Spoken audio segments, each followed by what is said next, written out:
Alors bonjour à tous et bienvenue dans ce webinaire de Delubal. Donc aujourd'hui nous allons vous présenter les extensions du module RF-Style EC3.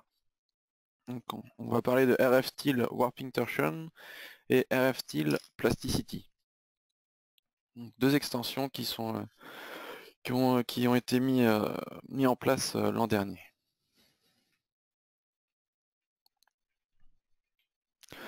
Donc pour ce webinaire, donc je serai votre présentateur, donc Damien Tenet. Également, Monsieur Assia sera également présent, donc Cosma Assia sera présent en tant que modérateur et pourra répondre à vos questions tout au long de ce webinaire. Donc, pour les questions, vous pouvez utiliser l'interface dédiée donc, de GoToWebinar. Si jamais vous avez des questions par la suite, vous pourrez toujours nous les faire parvenir donc, par mail à info@delubal.fr.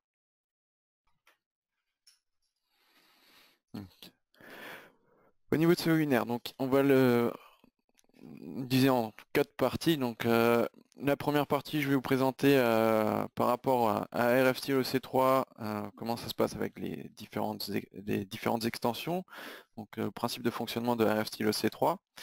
Ensuite, je vous présenterai les fonctionnalités de RF Style Warping Torsion, donc la première extension de RF Style EC3, puis la seconde, on verra la seconde, RF Style Plasticity. Et ensuite, on passera sur RFEM pour faire un exemple du module et de ses extensions.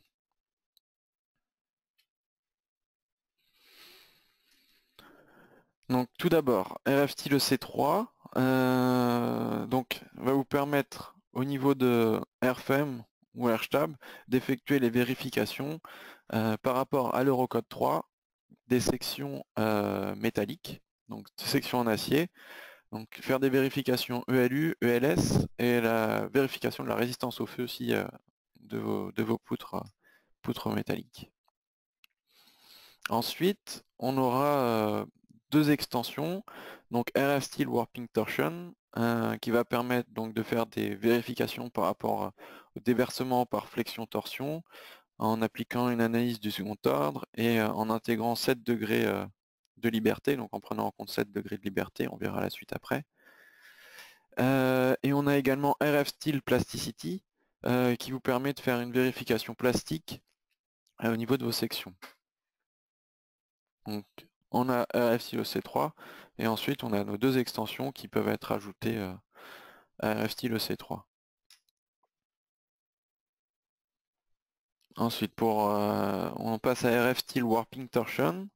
Donc, au niveau du fonctionnement, on a un solver autonome qui va considérer donc 7 degrés de liberté.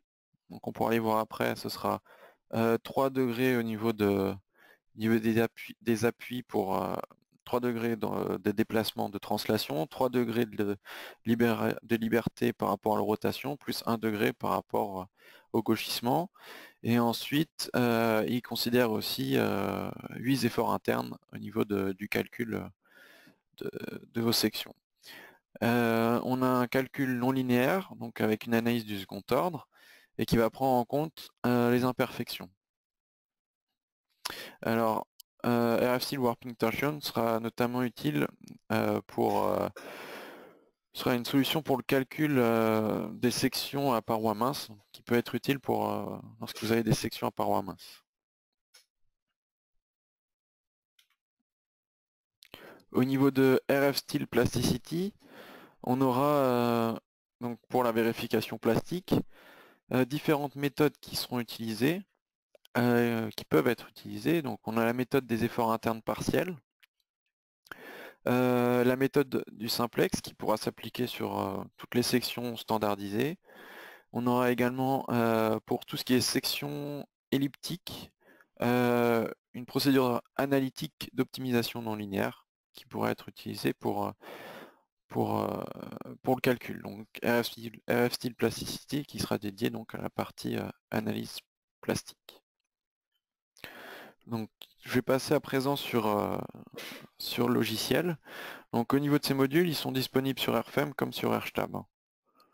Vous pourrez les utiliser sur les deux logiciels. Ok. Donc voici le modèle que nous allons traiter pour voir nos différents notre module et nos différentes extensions. Alors ici on est sur un modèle 2D, donc là on peut tout de suite le voir ici, on a un seul plan de travail de disponible. Donc notre portique, c'est un portique basique, on a des appuis pivots. Au niveau des sections, on est sur des IPE de 500. Ensuite, on a défini un seul cas de charge, ça sera suffisant pour notre exemple. Dans ce cas de charge, on a donc une charge linéaire par rapport qui est appliquée sur la barre supérieure, donc sur les deux barres supérieures, qu'on a regroupées en un ensemble de barres. Donc là on voit l'enveloppe. On a également ici une charge ponctuelle, donc en tête de poteau. Voilà pour le modèle. On peut passer maintenant sur module RF Style EC3.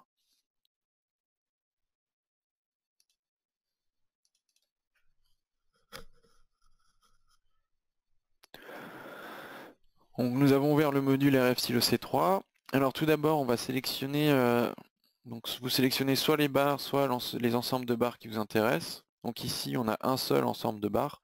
Donc soit vous pouvez le sélectionner manuellement, soit là, vu qu'on n'en a qu'un seul, on peut sélectionner tout. Vous avez ici le choix de l'annexe nationale. Donc, on a différents annexes qui sont disponibles. Donc là, on reste sur l'annexe nationale de la France. Vous pouvez ensuite donc sélectionner le cas de charge ou la combinaison que vous souhaitez utiliser pour le calcul. Donc là, on va sélectionner le cas de charge numéro 1. Donc ce sera tout. Au niveau de l'analyse, on reste sur la partie ELU.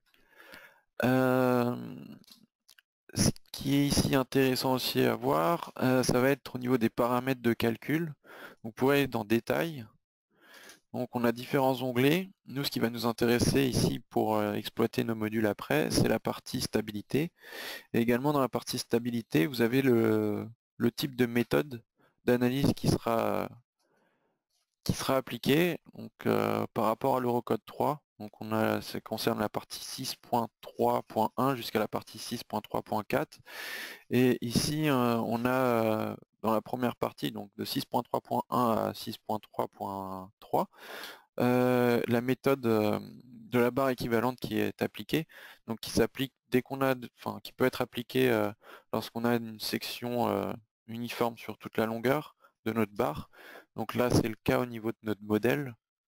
L'ensemble de barres qu'on va vérifier a une section uniforme sur sa longueur. Donc nous pouvons partir sur cette méthode d'analyse là. C'est le premier réglage qu'on va réaliser. Ok, on peut poursuivre. Donc je suis les différents onglets qui sont présents ici. Donc là vous avez le matériau avec toujours ici les informations par rapport aux caractéristiques du matériau. Vous retrouvez ici la section, donc la section en noir modifiable qui correspond à la section qui est intégrée qui correspond à la section de notre ensemble de barres, donc de nos deux barres de l'ensemble de barres, et la section grisée qui correspond à une section existante mais qui n'est pas encore appliquée à un élément qui sera vérifié qui est vérifié dans le module. Et vous retrouvez ensuite en dessous toutes les propriétés de la section. Dans RFStyle EC3, vous avez des options sur les maintiens latéraux. Donc vous pouvez ajouter des maintiens latéraux au niveau des différentes barres. Vous avez les réglages par rapport aux longueurs efficaces, donc pour la vérification déjà du flambement et du déversement. Vous avez accès aux paramètres de réglage pour cette partie-là. Et vous avez également les paramètres supplémentaires pour prendre en compte par exemple des panneaux de cisaillement ou des maintiens de rotation. Donc ça serait par exemple des des tôles, des bacs acier, ou bien rajouter des pannes ou des éléments de ce type-là qui peuvent être qui peuvent avoir un effet dans le calcul. Donc là, pour le moment, on reste sur nos hypothèses très basiques euh, de notre portique simple comme ceci. Donc là, on peut déjà lancer le calcul.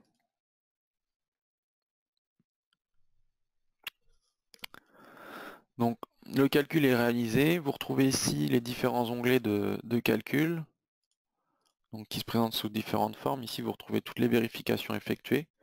Là, la vérification les plus défavorables, les plus avec les ratios les plus importants. Donc là, vous pouvez voir qu'on a un ratio de 143% qui correspond, donc ici on a le renvoi à l'analyse de stabilité, flexion-compression, selon 6.3.3. Et là, donc, on peut regarder dans le tableau ici, on a l'ensemble des résultats et des résultats intermédiaires qui sont affichés. Donc, tout d'abord ici, la classification de la section. Donc là, on est sur classe 3. Et ensuite, ici, vous avez le rapport de vérification, charge critique pour flambement élastique, par torsion. Vous retrouvez tous les résultats intermédiaires. Et tout en bas, vous obtenez donc là les deux vérifications qui correspondent à la partie 6.3.3 de l'Eurocode 3. Donc les deux équations qui sont à contrôler par rapport à la flexion-compression. Et là, on a donc notre équation numéro 2, notre deuxième vérification.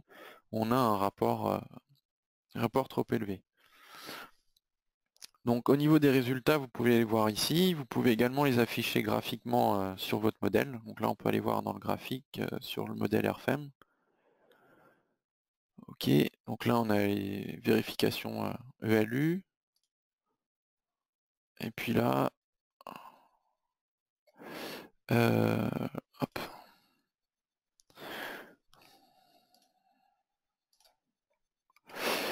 Les vérifications de la classe. Alors, ça, il faut, voilà. J'ai remis les réglages par défaut, donc là ici vous pouvez, vous avez une option, si vous avez modifié des réglages, vous pouvez ici rétablir les réglages par défaut. Et ici, donc là on peut voir notre zone avec la section classe 3, classifiée classe 3. Donc si on regarde la classe 3 ici, elle apparaît ici, et si on regarde, en fait, on a un lien avec le cas de charge, donc on peut regarder par rapport au cas de charge. Donc là on va afficher les résultats du cas de charge. Donc là je peux masquer par exemple mes charges. Donc là on a des efforts de compression. Donc là ils sont affichés colorés, si vous souhaitez on peut les modifier hein, dans affichage, hop, de couleurs, permet d'avoir un affichage, un autre type d'affichage. Donc là on a les efforts de compression. Et puis là, si on regarde, donc la classe 3, elle apparaît juste ici. Et si on regarde, c'est au moment où on a un moment nul ici. Donc on a bien le lien par rapport aux efforts internes. Donc avec la classe 3, la définition de la classe 3.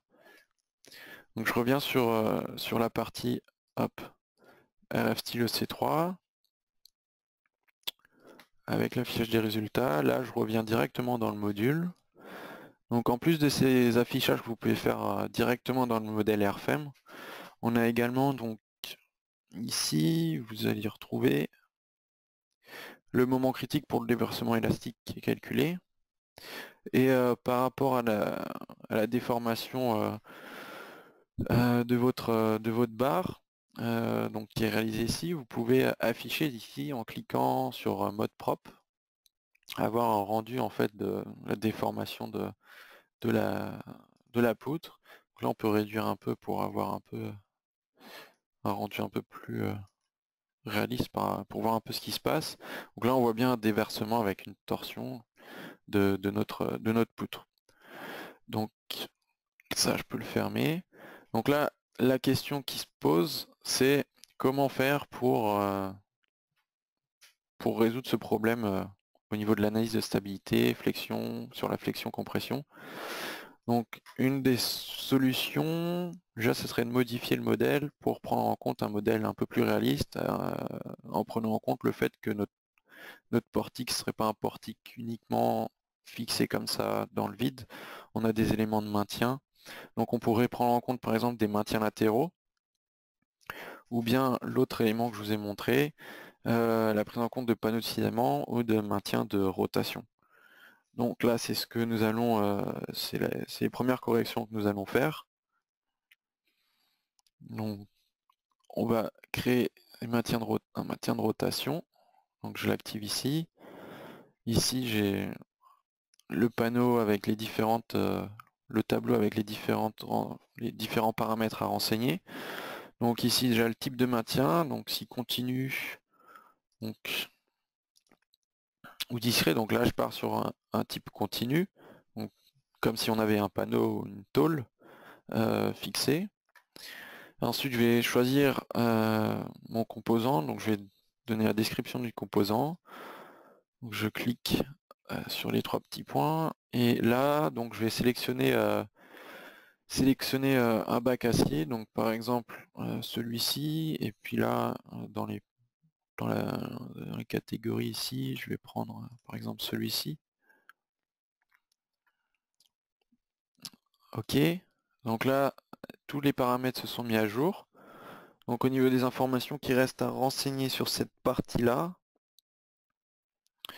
ce sera, si on regarde, alors là, rigidité du ressort, donc C100 qui sera à définir. Donc là on a accès à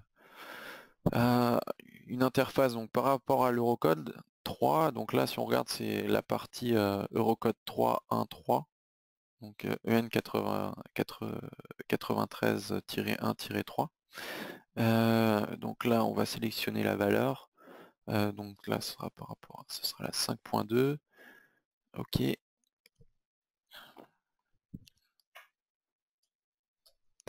Et le dernier paramètre qu'on aura à régler par rapport au maintien de rotation, ce sera l'espacement de nos barres.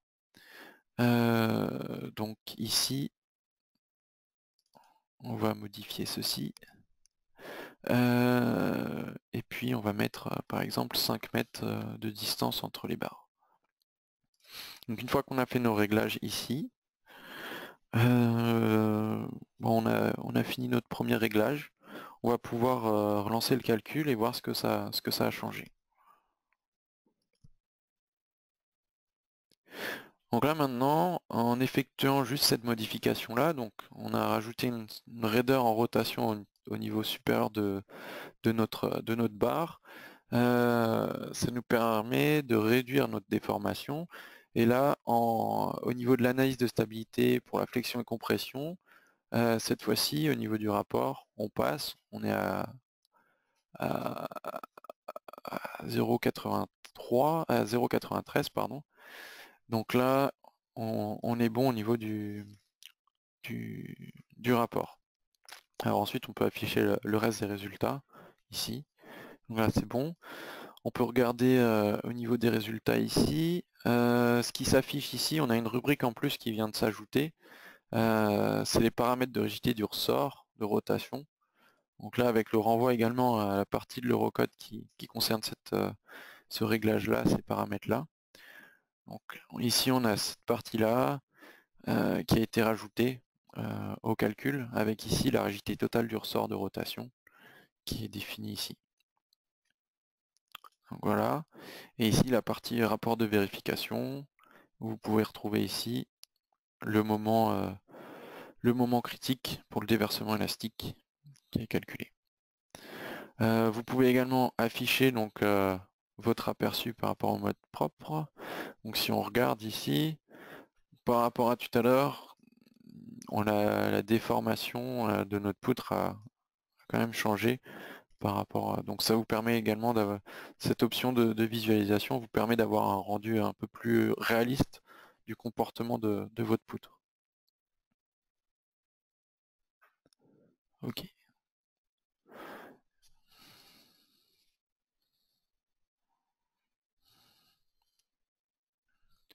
Alors, hop, maintenant on va faire une modification pour voir un peu par rapport à ce qui change avec... donc là on est sur une section continue. On va on va partir sur des sections avec des sections variables pour voir avec la méthode générale et voir ce que ça change dans les paramètres déjà de RFC le C3. Donc là je peux valider, ok, je peux faire un retour graphique, on retrouvera les résultats. Donc là je modifie cette barre puis cette barre, donc celle-ci je sélectionne, clic droit, je vais diviser la barre, alors à une distance, alors en début de barre à 1 mètre, ok. Ensuite je sélectionne celle-ci, je clique sur entrée, puis je vais modifier en fin de barre à 1 mètre, je valide. Cette barre là je vais pouvoir modifier la section de début. Donc j'avais déjà créé au préalable ma première section, ma deuxième section, donc un IPE de 600. Hop, je sélectionne la section de fin de barre. Donc là on peut voir la modification de la section. Je modifie également celle-ci. Un IPE de 600 en fin de barre. Ok. Donc là on a fait notre modification. Je peux revenir dans le module RF stylo C3. Donc là, vu qu'on a des sections variables, la méthode de la barre équivalente ne s'applique plus. Donc je vais dans Détail, Stabilité. Là je sélectionne par rapport à 6.3.4 avec la méthode générale. Ok. Et puis je peux relancer le calcul.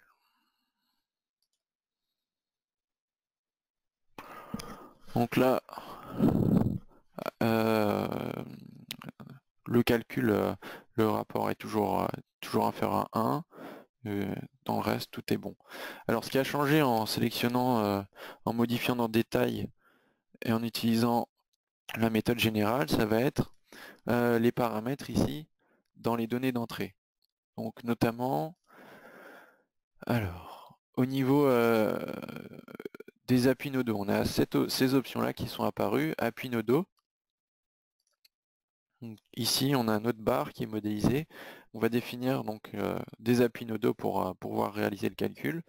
Et donc ici, on retrouve 4 degrés de liberté. Donc 1 degré au niveau de la translation, du déplacement latéral, 2 degrés au niveau de la rotation et 1 degré par rapport au gauchissement. Et on retrouve aussi des options par rapport aux articulations de barre. Donc voilà. Donc, tout le reste, on n'a rien changé. On a juste changé la méthode de calcul.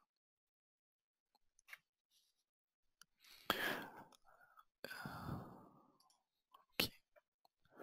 Et si on regarde par rapport au résultat, le changement de la section, alors on peut regarder le moment ici, les résultats. Rapport de vérification, on retrouve ici les paramètres de rigidité du ressort. Ici on est passé sur une classe 1 au niveau de la section. Et vous pouvez regarder donc toujours avec le mode propre le comportement. Donc là si on regarde, le fait de changer la section ici a également encore changé réduit un peu les déplacements et la déformation de notre poutre. Donc après vous pouvez régler ça avec le facteur d'affichage. D'accord. Ok. Donc là c'était pour un exemple avec donc juste les modules RF stylo C3 sur un modèle 2D. Alors là maintenant nous allons passer nous allons modifier notre modèle pour le changer en modèle 3D. Donc ok. Pour transformer le modèle en modèle 3D, il suffit d'aller ici, de sélectionner les données de base. Donc ici je passe en 3D. Ok. Donc ici maintenant vous avez les autres plans qui sont actifs, qui sont disponibles. Au niveau... Ok. Je reviens sur le cas de charge numéro 1. Je les affiche. Hop. Alors ici, pour maintenir mon portique, je vais rajouter donc 2 appuis ici, donc pour éviter le basculement donc, de mon portique. Donc je vais faire le maintien par rapport à Y. Donc je sélectionne mes nœuds et puis hop, je crée de nouveaux appuis. Donc juste un maintien par rapport à Y. Ok. Donc là les nœuds sont créés. Puis je vais rajouter une charge ponctuelle, horizontale. Donc au niveau de mon portique, hop. Donc 10 kN dans la direction Y. Et je l'applique ici. Alors, ah. Donc là j'avais déjà gardé sélectionné mes 2 nœuds d'appui. Donc là, ils se sont appliqués ici. Hop. Je modifie. Je sélectionne l'appui, la charge. OK. Et puis je l'applique ici. Donc voilà, on a 10 kN ici, et le reste du chargement qu'on avait déjà précédemment. Donc là maintenant je peux retourner dans RFStyle EC3. Donc je reste sur la méthode générale. Ok, le fait d'avoir changé en 3D n'a pas changé les paramètres ici. Donc au niveau des appuis nodaux, des paramètres d'ensemble de barres. Et là maintenant je vais pouvoir relancer le calcul. Donc là la différence, on est passé sur un modèle 3D. Donc là, ce qui se passe, on a un message qui nous dit que notre modèle ne peut, enfin, qu'on ne peut pas avoir de vérification, que le modèle n'est pas vérifiable. Alors, la raison pour laquelle on a ce message-là, ici si on regarde, il nous donne une indication que c'est par rapport au moment autour de l'axe Z, de la section asymétrique, barre conique ou ensemble de barres. Ok. Donc ici c'est lié au moment autour de l'axe Z. Donc si je reviens ici on voit notre moment résistant. Ici on a un moment limite, donc c'est une limite de rapport qu'on applique arbitrairement pour pouvoir contrôler en fait le rapport total du moment autour de l'axe Z, pour pas avoir un moment trop élevé. Donc là, ce qu'on peut voir, c'est que nous, on a une limite à 0,5, donc 5%. Alors cette option-là, on peut la modifier, ici, en stabilité. On pourrait par exemple la passer à 0,10%. Ok. Et on pourrait relancer le calcul, ça va rien changer. Alors, cette limite-là, qu'on applique, elle s'explique du fait que au niveau de l'Eurocode 3, la partie au niveau des moments de la torsion, de la moment où de tout ce qui est torsion, on a une certaine limite au niveau de l'Eurocode 3 qui ne permet pas de tout vérifier. Et pour cela, on a cette limite. On va pouvoir passer au-delà de cette limite de l'Eurocode, donc qui est liée au fait surtout qu'on a un moment et qu'on a aussi un effort en dehors du plan de notre portique. Donc on a un effort hors plan, donc une déformation hors plan du portique, qui n'est pas tolérée par l'Eurocode 3. Donc pour cela, on va pouvoir passer sur l'extension du module RFStyle EC3. Donc là, on va passer sur Warping Torsion et on va voir les réglages à effectuer. Donc je vais sur torsion gauchissement, j'active Style Warping Torsion. Donc là on a l'option sur la méthode d'analyse, donc là on reste bien sur une analyse du second ordre. Ok. Donc là les résultats s'effacent. Je reviens ici. Hop.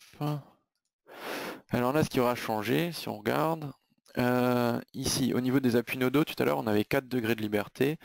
Là en activant le module, l'extension Warping Torsion, on a maintenant 3 degrés de liberté au niveau de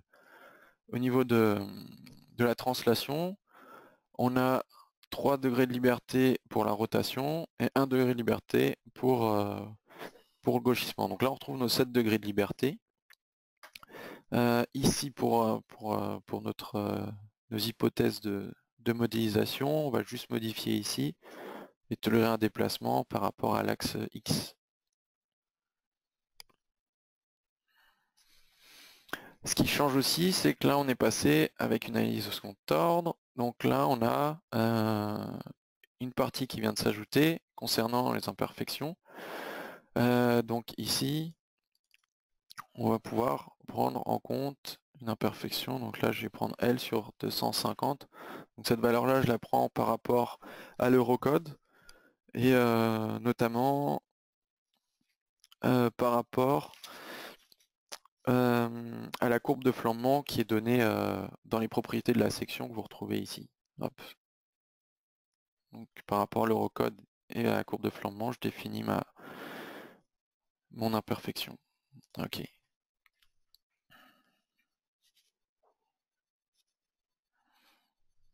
Donc je peux relancer le calcul à présent. Alors là, le message mettant que c'était pas possible de le vérifier a disparu. Donc là, on a le calcul qui est réalisé. Si on regarde dans le tableau, on trouve donc la classification, les paramètres de rigidité, l'analyse de torsion de gauchissement, alors ici avec le facteur critique, l'imperfection qui a été créée. Vous retrouvez ensuite le rapport de vérification avec tout à la fin. Donc ici, les rapports par rapport aux efforts internes qui sont calculés.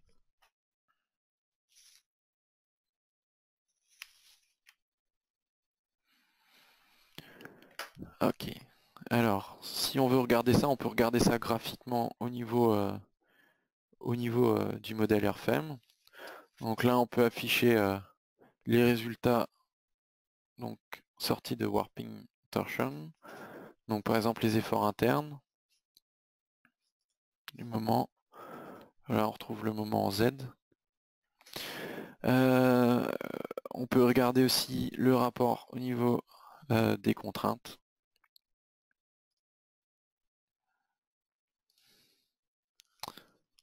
Donc, vous pouvez récupérer tous les résultats au niveau graphique dans RFEM.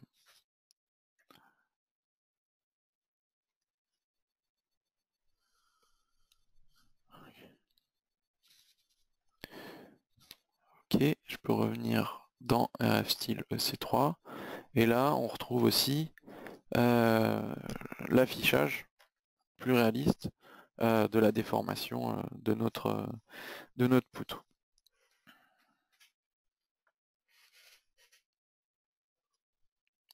Ok. Donc là on a bien le calcul qui est fait, mais on a toujours un petit souci au niveau du rapport qui est un peu élevé. Donc à présent, ce qu'on va essayer de voir, c'est pouvoir exploiter les réserves plastiques de notre section. Donc pour ça, on va passer sur une analyse plastique de la section. Donc je vais remodifier dans détail. Ici, on va voir donc le réglage précédent. Ici, on a plasticité qui va nous permettre d'activer l'extension style plasticity pour effectuer une vérification plastique de nos sections. Vous retrouvez ici l'application de la vérification par rapport aux classes de section. Donc là, c'est bon. On est sur, si on regarde, on est sur une classe 1, donc c'est bon. Et ensuite, on a la méthode de vérification. Donc là, vu qu'on est sur une section standardisée, on va rester sur la méthode du simplex. Donc là, je peux valider, mon réglage. Donc là, on n'a rien qu'à changer. Ce que Plasticity va faire, c'est qu'il va récupérer les résultats des efforts internes de Warping Torsion pour pouvoir également effectuer l'analyse. Donc là, je peux relancer le calcul.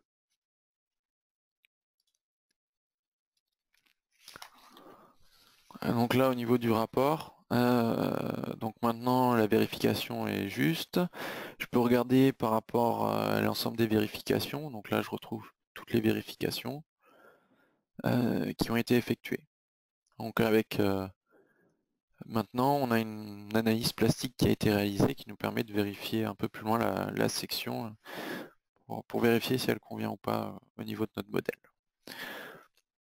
Donc pour résumer ce que nous avons fait, alors nous avons tout d'abord utilisé RFCEC3 pour la vérification de nos sections. Ce que nous pouvons ensuite faire avec Warping Torsion, son intérêt ce sera d'être utilisé pour l'analyse au niveau de la stabilité et pour voir au niveau de tout ce qui n'est pas possible par rapport à l'Eurocode 3, donc notamment les risques lorsqu'on a des rapports trop élevés au niveau des moments, donc moments principalement comme on l'a pu le voir ici autour de l'axe Z, ou moments de torse ou des efforts des cas de torsion, ou bien des cas de flexion, compression au niveau des barres de la section. On va pouvoir passer au-delà de l'Eurocode 3 par des limites de l'Eurocode 3 et faire une vérification avec Warping Torsion. Et ensuite, pour aller plus loin, on pourra faire une vérification plastique de nos sections avec RF Steel Plasticity. Donc au niveau de ce webinaire et de la présentation, j'en ai fini. Je peux revenir sur le PPT.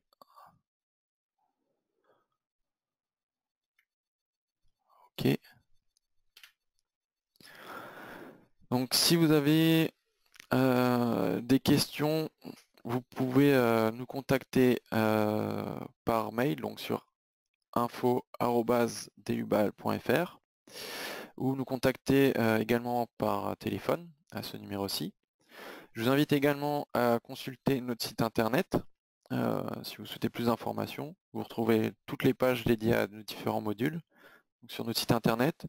Et également, vous pouvez nous suivre donc sur Facebook ou bien sur nos chaînes YouTube où nous avons régulièrement des vidéos de publiées, ou également nous suivre sur LinkedIn. Alors je vous remercie pour votre attention et je vous dis à bientôt.